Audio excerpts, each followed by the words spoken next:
श्रीमद्भागवत महापुराण के द्वितीय खंड के दशम स्कंद के अथ षोडशोध्याय 16वां अध्याय कालीय प्रतिभा, यहाँ हिंदी में खा के रूप में आरंभ होता है। का शेष बात। ओम शांताकारं भुजगशयनं पद्मनाभं सुरेशं विश्वाधारं गगनसदृशं मेघवर्णं शुभांगं लक्ष्मीकान्तं कमलनयनं योगविद्यानगम्यं वंदे विष्णु भववर्णं सर्वलोकैकनाथम्। अब देखिए अब क्या हुआ, तो तत्प्रत्यमानव पूषा व्यथितात्मभोगस्त्यक्तोन्नमय्य कुपित सफनान् भुजङ्ग तस्थौ स्वसञ्च वसनरेन्द्र विशाम्बरीश हस्तपिछनोन्मुखमुखो हरिमीक्षमान्। भगवान श्री कृष्ण ने उस समय अपना शरीर फुलाकर खूब मोटा कर लिया। इससे सांप का शरीर टूटने लगा। वह अपना नागपाश छोड़कर अलग खड़ा हो गया और क्रोध से आग बबूला हो अपने फन ऊंचा करके फुफकारी मारने लगा। घात मिलते ही श्री कृष्ण पर चोट करने के लिए वह उसकी ओर टकटकी लगाकर देखने लगा। उस समय उसके नथनों से विष की फुहारें निकल रही थी। उसकी आंखें स्थिर थी और इतनी लाल लाल हो रही थी मानो भट्टी पर तपाया हुआ खपड़ा हो। उसके मुंह से आग की लपटें निकल रही थी। उस समय कालिए नाग अपनी दोहरी जीभ लपलपाकर अपने ओठों के दोनों किनारों को चाट रहा था और अपना विकराल आंखों से कठोर आंखों से विष की ज्वाला उगलता जा रहा था। अपने वाहन गणूर के समान भगवान श्री कृष्ण के साथ खेलते हुए पैतरा बदलने लगे और सांप भी उन पर चोट करने का दौर देखता हुआ पैतरा बदलने लगा। इस प्रकार पैतरा बदलते बदलते उसका बल छिन्न हो गया, उस कालिए का बल छिन्न हो गया। तब भगवान श्री कृष्ण ने उसके बड़े बड़े सिरों को तनिक दबा दिया और उछलकर उस पर सवार हो गए। कालिए नाग के मस्तक पर बहुत सी लाल लाल मणियां थी। उनके स्पर्श से भगवान के सुकुमार तलवों की लालिमा और भी बढ़ गई। नृत्य गान आदि समस्त कलाओं के आदि प्रवर्तक जो स्वयं भगवान श्री कृष्ण हैं, जो नटराज भी हैं, तो उनके सिर पर कलापूर्ण नृत्य करने लगे। बोले श्री कृष्ण चंद्र भगवान की जय। राधे राधे राधे राधे राधे राधे राधे कृष्णा कृष्णा कृष्णा कृष्णा कृष्णा कृष्णा राधे राधे राधे राधे राधे राधे राधे कृष्णा कृष्णा कृष्णा कृष्णा कृष्णा कृष्णा राधे राधे राधे राधे राधे राधे राधे। और नृत्य गान आदि समस्त कलाओं के चुके हुए आदि प्रवर्तक हैं। इसलिए भगवान के प्यारे भक्त गंधर्व सिद्ध देवता चारण देवांगनाएं जब देखा कि भगवान श्री कृष्ण स्वयं ही नृत्य करना चाहते हैं, तब वे बड़े प्रेम से मृदंग ढोल नगाड़े आदि बाजे बजाते हुए सुंदर सुंदर गीत गाते हुए पुष्पों की वर्षा करते हुए और अपनी विद्याओं को निछावर करते हुए भेंट ले लेकर उसी समय भगवान के पास आ पहुंचे। हे परिचित, कालिए नाग के 101 सिर थे। वो अपने जिस सिर को नहीं झुकाता था उसी को प्रचंड दंडधारी भगवान अपने पैरों की चोट से कुचल डाल। इसीलिए काली नाग की जीवन शक्ति क्षीण हो गई। वह मुंह और नथनों से खून उगलने लगा, जैसे सेवा कभी बीख उगलता था। अंत में चक्कर काटते काटते वह बेहोश हो गया।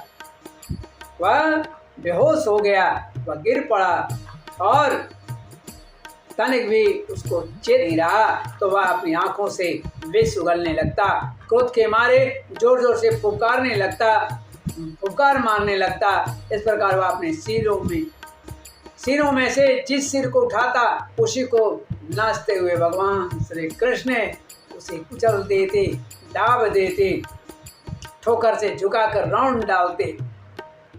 उस समय पुराण पुरुषोत्तम भगवान श्री कृष्ण के चरणों पर जो खून की बूंदें पड़ती थी, उनसे ऐसा मालूम पड़ता था होता मानो रक्त पुष्पों से किसी ने उनकी पूजा की है। बोलिए श्री कृष्ण चंद्र भगवान की जय। भगवान श्री कृष्ण के चरणों की पूजा की जा रही है। हे बरजी भगवान के इस अद्भुत तांडव नृत्य से कालिए के फण रूप छत्ते जो थे वह छत विछत हो गए, छिन्न भिन्न हो गए। बड़ा कष्ट में वह पड़ गया। उसका एक एक अंग चूर चूर हो गया, टूट रहा था और मुंह से खून की उल्टी करने लगा। बोले श्री कृष्ण चंद्र भगवान की जय। अब उसे मां सारे जगत के आदि शिक्षक पुराण पुरुष भगवान नारायण की स्मृति हो आई। अब उसको स्मृति हो आई कि ये कोई साधारण पुरुष नहीं है, साधारण कोई बालक नहीं है। और चूंकि वह मन ही मन भगवान की शरण में चला गया, भगवान श्री कृष्ण के उदर में संपूर्ण विश्व है, इसलिए उनके भारी बोझ से काली नाग शरीर की एक एक गांठ जो है वह ढीली पड़ गई। उनकी एड़ियों की चोट से उसके छत्र के समान फण जो है वह छिन्न भिन्न हो गए।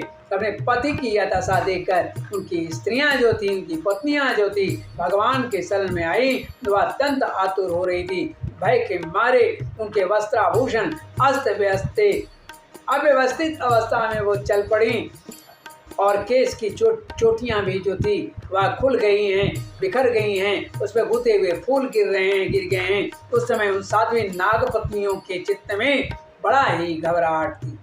वे अपने बालकों को आगे करके पृथ्वी पर लौट गई, पड़ गई और हाथ जोड़कर उन्होंने समस्त प्राणियों के एकमात्र जो स्वामी हैं, मालिक हैं, भगवान श्री कृष्ण को उन्होंने प्रणाम किया है। भगवान श्री कृष्ण को शरणागत वत्सल जानकर अपने अपराधी पति को छुड़ाने की इच्छा से उन्होंने उनके शरण ग्रहण की, उनके शरण में गई। नागपत्नियों ने कहा है, नागपत्नियां भगवान से कहती है, न्यायो हि दंड कृत किल विशेषमिन् तवावतार खल निग्रहाय रिपो सुतानामपि तुल्य दृष्टे दसेदं फलमेवानुशंसन।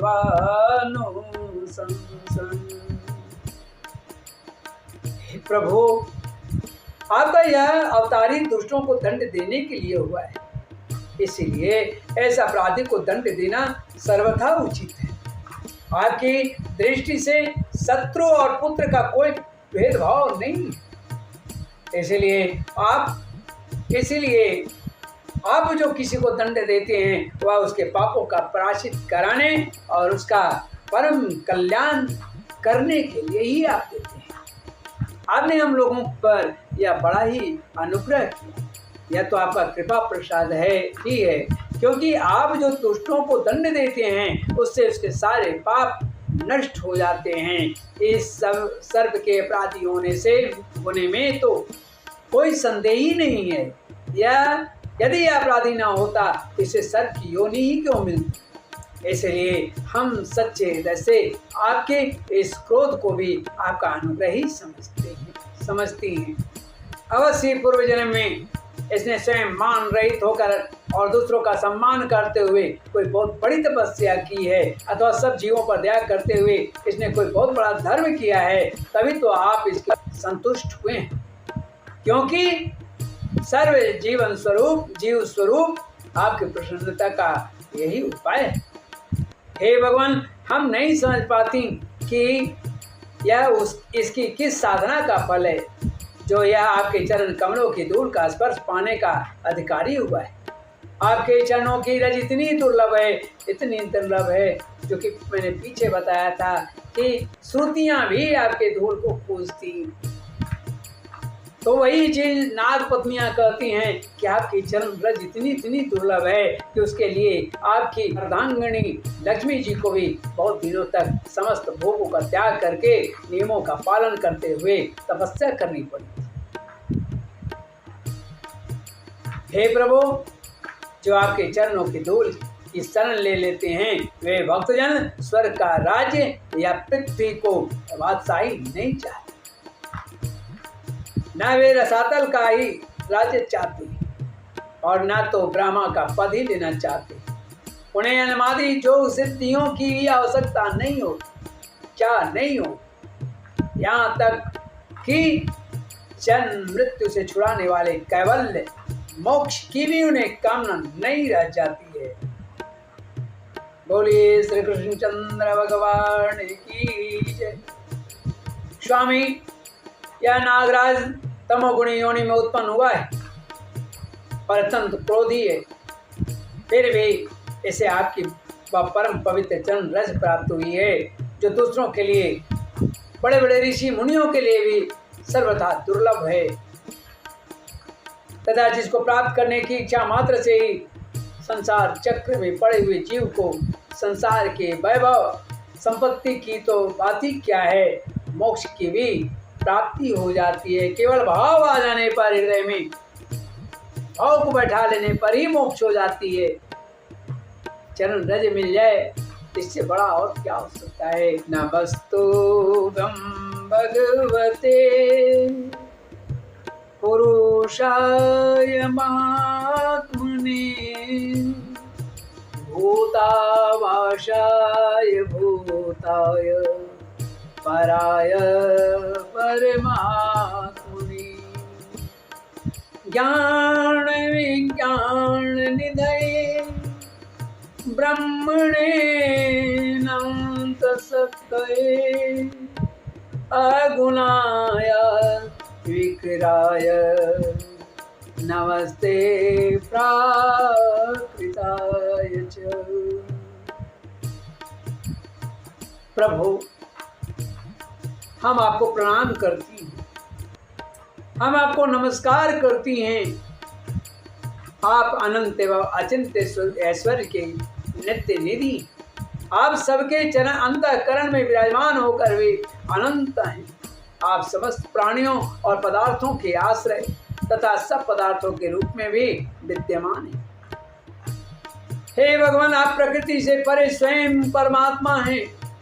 आप सब प्रकार के ज्ञान और अनुभवों की खजाने हैं। आपकी महिमा और शक्ति अनंत है। आपका स्वरूप अप्राकृत दिव्य चिन्मय है। प्रकृति गुणों एवं विकारों का आप पर कभी स्पर्श भी नहीं होता, लेस मात्र भी नहीं है, स्पर्श कर भी नहीं सकते। आप ही ब्रह्म हैं। हम आपको नमस्कार करते हैं, प्रणाम करते हैं। नागों की पत्नियां इस तरह से भगवान का अभिनंदन कर रही है, प्रार्थना कर रही है। आगे कहती है कि इस प्रकार श्रीमद् भागवत महापुराण की द्वितीय खंड के 10वें स्कंद के अथ 16ोऽध्यायः 16वां अध्याय कालीय पर कृपा, यहाँ हिंदी में खा के रूप में समाप्त होता है। त्रुटियों के लिए क्षमा करेंगे। श्रीमन्नारायण नारायण नारायण गोविंद नारायण नारायण नारायण, माधव नारायण नारायण नारायण, श्रीमन नारायण नारायण नारायण, नारायण नारायण, श्रीमन नारायण नारायण नारायण। धर्म की जय हो, अधर्म का नाश हो, प्राणियों में सद्भावना हो, विश्व का कल्याण हो। गौ माता की जय हो, गायत्री माता की जय हो, भारतवर्ष की जय हो, सूर्य देव की जय हो, समस्त विप्रों की जय हो, समस्त सनातनियों की जय हो, हमारे राष्ट्राध्यक्ष की जय हो। ओम हर हर हर महादेव।